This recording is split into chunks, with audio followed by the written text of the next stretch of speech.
अनंत मित्तल जी भी हमारे साथ में हैं और कांग्रेस के senior spokesperson Surendra Rajput ji भी मेरे साथ में कनेक्ट हो चुके हैं। आप सभी का बहुत स्वागत है। सुरेंद्र जी, खासतौर से जिस तरह से जो पूरे परिणाम सामने आए हैं उनको लेकर क्या कहेंगे? मैं पश्चिम बंगाल पर फोकस करना चाह रही हूँ। अभी आपका एनालिसिस क्या कहता है, कहां पर विपक्ष की तरफ से, महागठबंधन की तरफ से चूक रही है?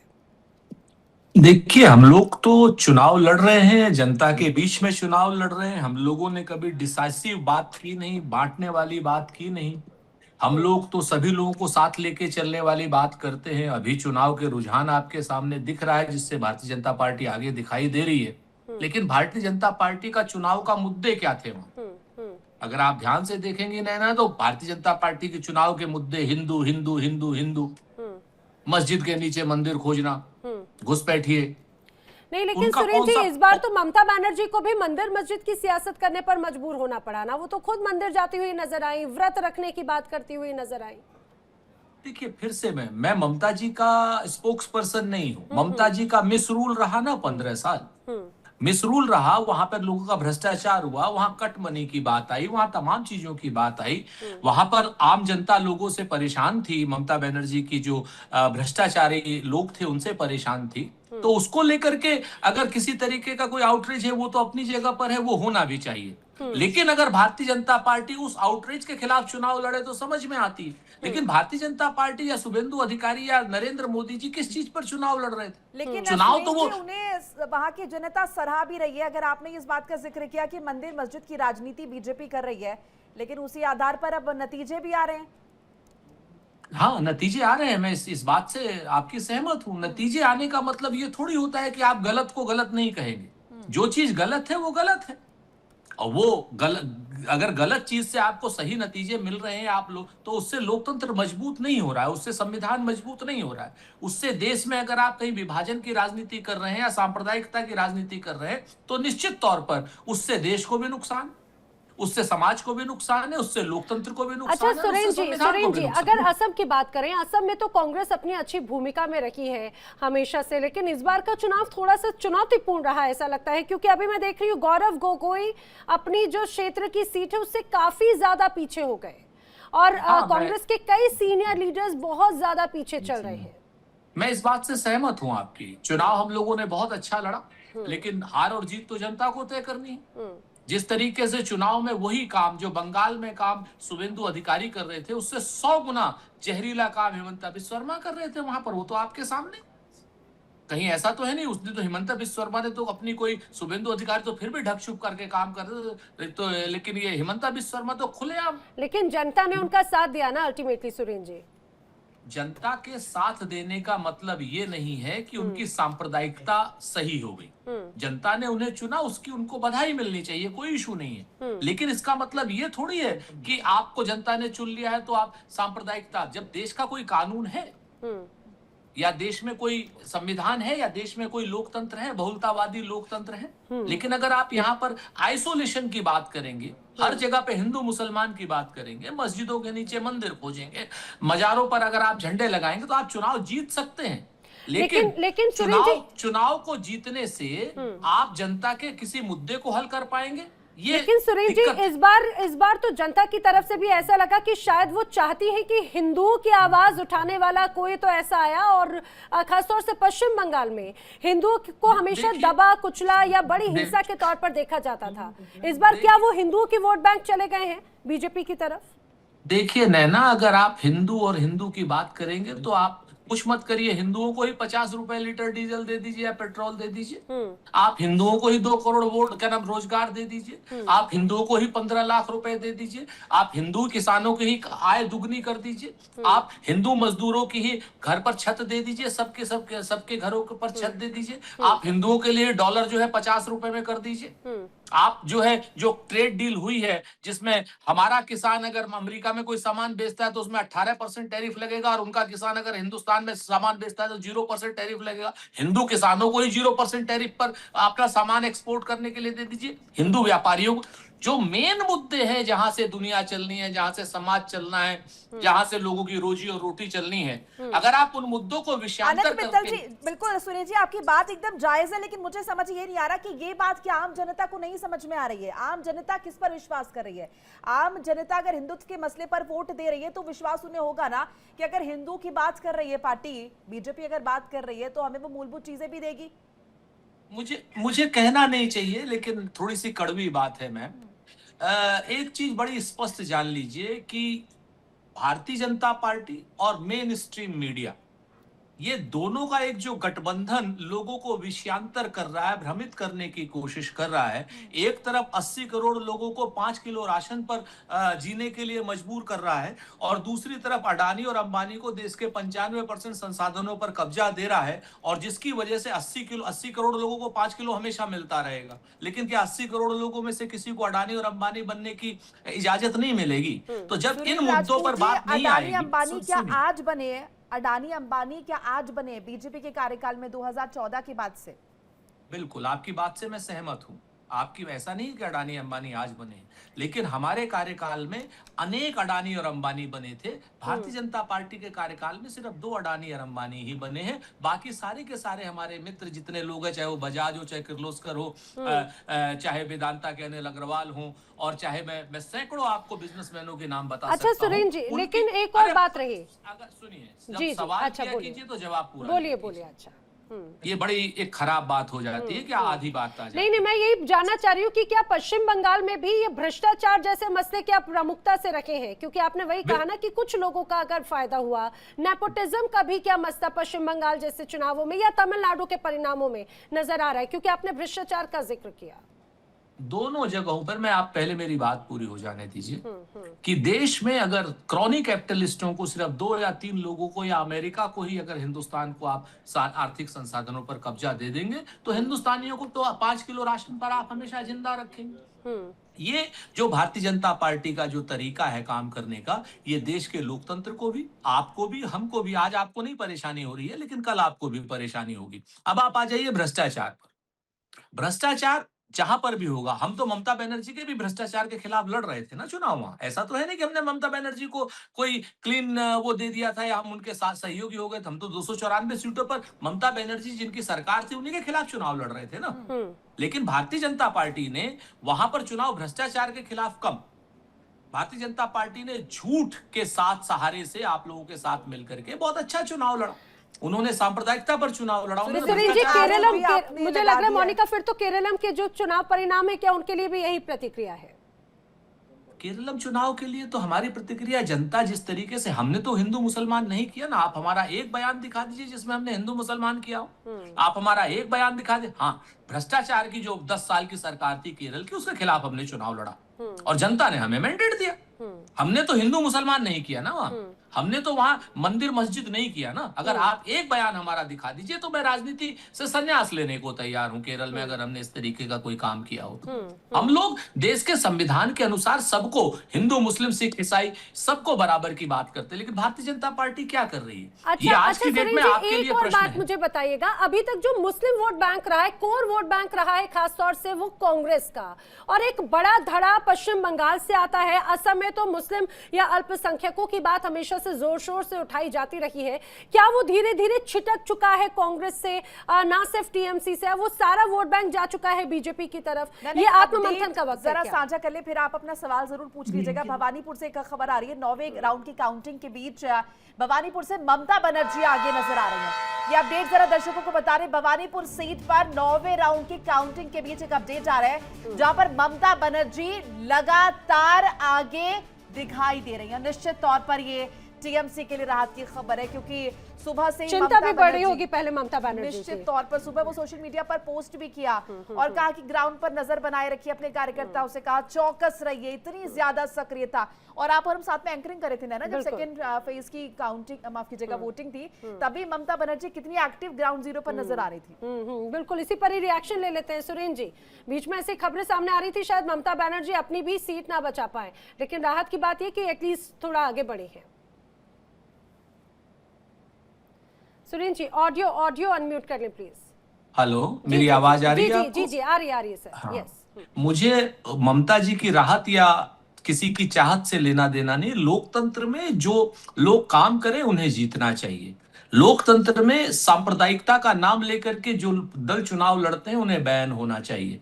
हिंदू मुसलमान जो भी दल करे, चाहे हमारा दल करे चाहे भाजपा करे, बैन होना चाहिए। लेकिन अभी जो सुरेश जी, आपने आप तो इतनी बेदर्दी से बोल दे रहे हैं कि ममता जी की राहत या आफत से फर्क नहीं पड़ता। अरे ठीक है, महागठबंधन के साथी भले मनमुटाव रहते हैं, लेकिन साथी तो विपक्ष के तौर पर इतनी बेदर्दी से आपने उनसे एकदम पल्ला छाड़ लिया, छिटक दिया एकदम। आप पानी में लाठी मार करके पानी नहीं अलग कर सकती हैं। हमारा गठबंधन राष्ट्रीय स्तर पर है और राज्य के लिए हम चुनाव उनके खिलाफ लड़े और खुल करके खिलाफ लड़े। 294 सीटों पर अधीर दास, सुकांता मजूमदार था, सभी लोग हम साथ में, 4-5 दिन में भी वहां पर था। तो अगर हम चुनाव लड़ेंगे तो जिस पार्टी की सरकार होगी उसी के खिलाफ चुनाव लड़ेंगे ना।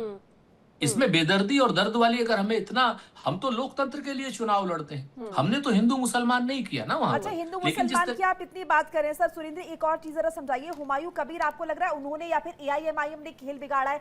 ममता बनर्जी का जो वोट बैंक था, जो मुस्लिम्स को अट्रैक्ट कर रही थी, उसमें सेंधमारी का काम किया होगा इन दोनों ने?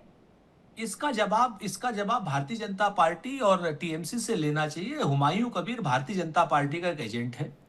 लोग पूरे बंगाल में कह रहे हैं कि 1000 करोड़ रुपए उस आदमी ने लिए थे वहां पर जो है सांप्रदायिकता की बात करने के लिए। हुमायूं कबीर हो, टीएमसी, हुमायूं कबीर हो, एमआईएम हो और भारतीय जनता पार्टी हो, ये एक ही सिक्के के दो पहलू हैं। एक दूसरे को, दोनों कट्टरवादी ताकतें एक दूसरे को लाभ पहुंचाने का काम करती हैं, वो भाजपा हो या हुमायूं कबीर हो। आप इस चीज को देखिएगा, इस चुनाव के बाद हुमायूं कबीर की सुरक्षा और बढ़ जाएगी। हमारे साथ अनंत मित्तल भी लगातार बने हुए हैं। अनंत जी, आप पश्चिम बंगाल का जिक्र कर रहे हैं और बात यहाँ पर, जैसे कि सुरेंद्र जी साफ तौर पर कह रहे हैं कि सिर्फ यहाँ पर हिंदू मुस्लिम की राजनीति जो है उसका असर नजर आ रहा है। उसी के दम पर बीजेपी ने इलेक्शन लड़ा और अभी तस्वीर जीत की। देखिए, हिंदू मुसलमान जो है बीजेपी का कोर इशू है और आज से नहीं है। ये आरएसएस की स्थापना जब हुई थी 1925 में, तब से है। और आरएसएस की कोख से ही आपने देखा है कि पहले जो है भारतीय जनसंघ और उसके बाद जनता पार्टी में उसके विलय 1977 में, और उसके बाद 1980 में भारतीय जनता पार्टी के रूप में, उसके पुनर्जन्म के रूप में, राजनीतिक उसका जो आर्म है आरएसएस का, वो उसका नाम है भारतीय जनता पार्टी। मूलतः ये सब आरएसएस के ही कार्यकर्ता हैं, आरएसएस के ही कारखाने से, उसी की पाठशाला से सीख पढ़ के, राजनीति सीख के निकलते हैं। तो इसलिए उसका कोर इशू क्या है? उसका कोर इशू है हिंदूवाद, हिंदुओं की रक्षा करना, हिंदू राष्ट्र बनाना, ये उसका घोषित उद्देश्य है। इसीलिए वो सावरकर को वीर कहते हैं, विनायक दामोदर सावरकर। इस देश में दो ही लोग शायद ऐसे हैं जो पब्लिक डोमेन में है, जिनके पिता के नाम में, जिनके नाम में दामोदर है। एक विनायक दामोदर सावरकर, दूसरे नरेंद्र भाई दामोदर दास मोदी। तो ये, लेकिन उन्होंने 6 बार जो है अंग्रेज सरकार से माफी मांगने के बावजूद सावरकर को वीर सावरकर प्रचलित करा लिया। तो ये आरएसएस की प्रचार शैली की विशेषता है और उनका ये कोर इशू है। इसलिए ये कांग्रेस ये कहे तो भाई कांग्रेस को इसका तोड़ ढूंढना चाहिए था ना।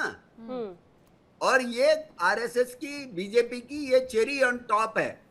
मूलतः असम में जो आप बात कर रहे हैं, तो असम में कांग्रेस बीजेपी की और बीजेपी गठबंधन की जो सरकार रही हैं 2 टर्म, उन लोगों ने बहुत सारे काम किए हैं जमीन पे।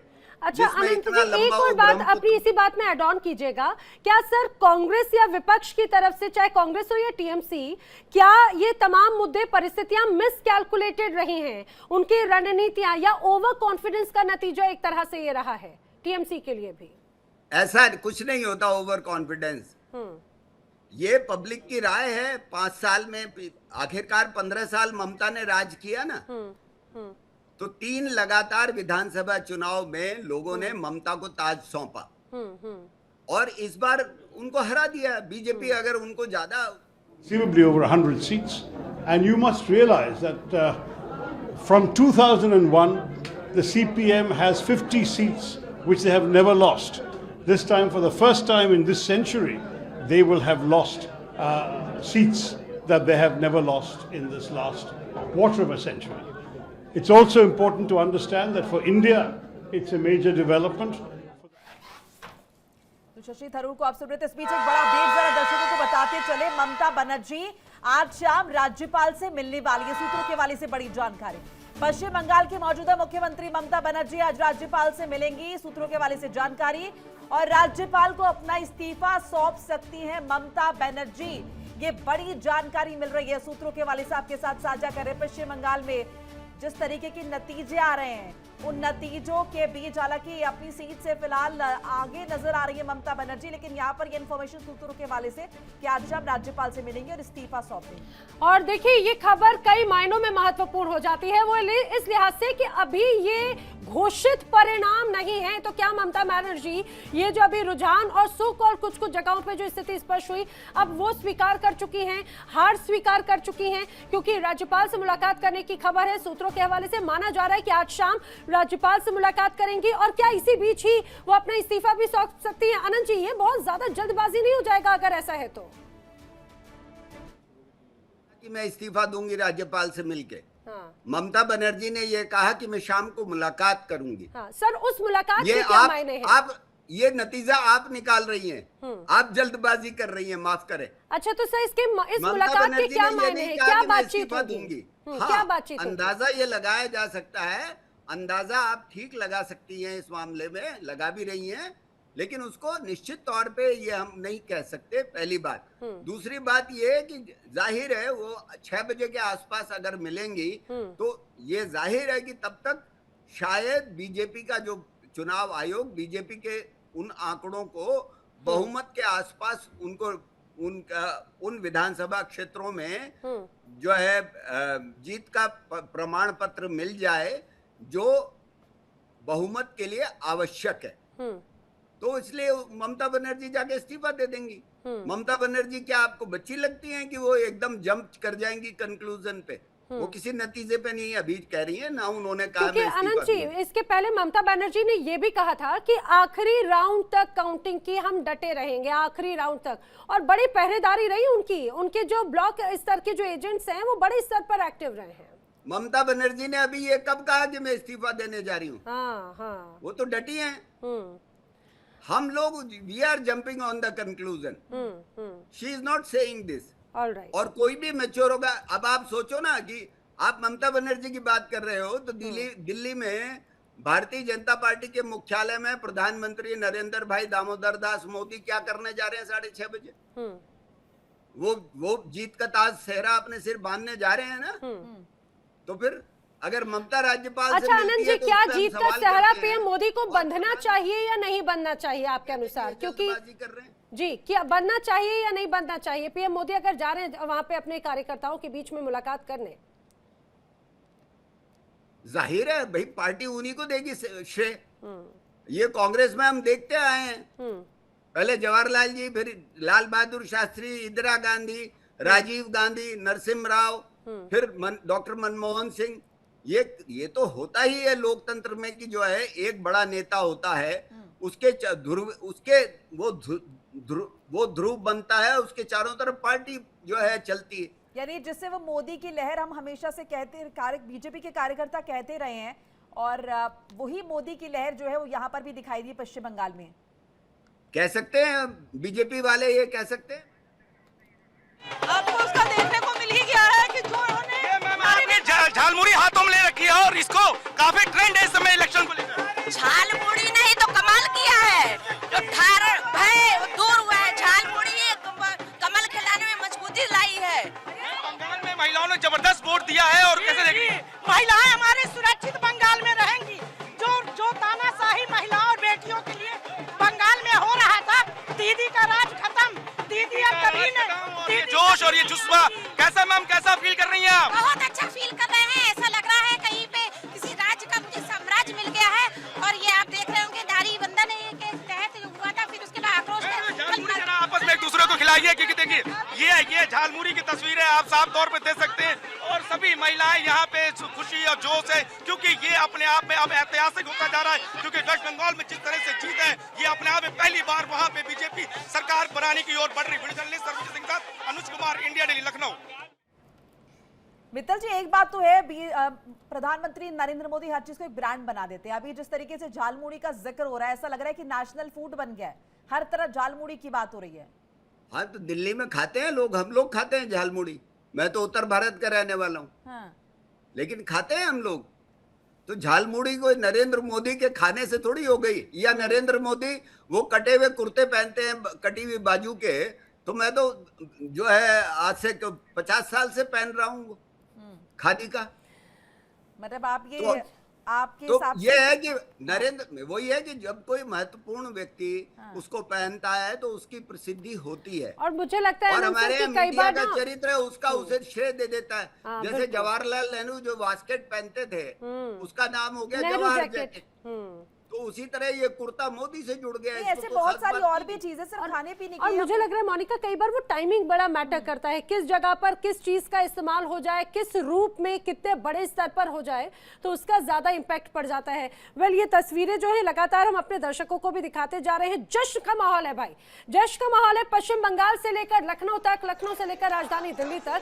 राजधानी दिल्ली की अगर तस्वीर की अगर बात करें तो हमारे सहयोगी आशीष ने दिल्ली बीजेपी अध्यक्ष वीरेंद्र सचदेवा से खास बातचीत की, उनका क्या कहना है सुनिए। हमारे साथ वीरेंद्र सचदेवा जी हैं, उनसे बातचीत करते हैं। बहुत बहुत स्वागत सर आपका इंडिया डेली पर। और इस जीत पर क्या कहेंगे? रुझाने तो उसी तरह से देखने को मिल रही है। माननीय प्रधानमंत्री जी के नेतृत्व की जीत है। 5 राज्यों में हमने बहुत अच्छा प्रदर्शन किया है। बंगाल की जीत हमारे लिए बहुत महत्वपूर्ण है। बंगाल की जनता ने भय के कुशासन को खत्म किया और माननीय प्रधानमंत्री जी के भरोसे पर विश्वास जताया है। इसलिए बंगाल हो, अपना असम हो, पुदुचेरी हो, तमिलनाडु और केरल में भी हमारे कार्यकर्ताओं ने बहुत अच्छा प्रदर्शन किया। क्या लगता है आपको कि आप जो किन मुद्दों को लेकर बंगाल की जनता ने विश्वास जताया? बंगाल की जनता ने स्पष्ट संदेश दिया है कि वो महिला सुरक्षा चाहते हैं, अवैध घुसपैठियों से निजात चाहते हैं, वो बंगाल में विकास चाहते हैं, बंगाल में कटमनी को खत्म करना चाहते हैं, वो बंगाल में सुशासन चाहते हैं जो माननीय प्रधानमंत्री के नेतृत्व में मिलने वाला है। अब मुख्यमंत्री को लेकर तमाम सवाल उठ रहे हैं। अगला मुख्यमंत्री कौन होगा वहां से? शुभेंदु अधिकारी या कोई और? अगला मुख्यमंत्री बंगाली होगा। बंगाली होगा। और हमारे साथ वीरेंद्र सचदेवा जी थे, जिन्होंने साफ तौर से ये कहा कि बंगाल की जनता बदलाव चाहती थी और वो बदलाव जो है देखने को मिला है। अब अगले मुख्यमंत्री को लेकर जो मैंने सवाल पूछे उस पर मुस्कुराते उन्होंने कहा कि अगला मुख्यमंत्री बंगाल का ही होगा। कैमरा पर्सन मृत्युंजय के साथ मैं आशीष पांडे, दिल्ली, इंडिया डेली के लिए।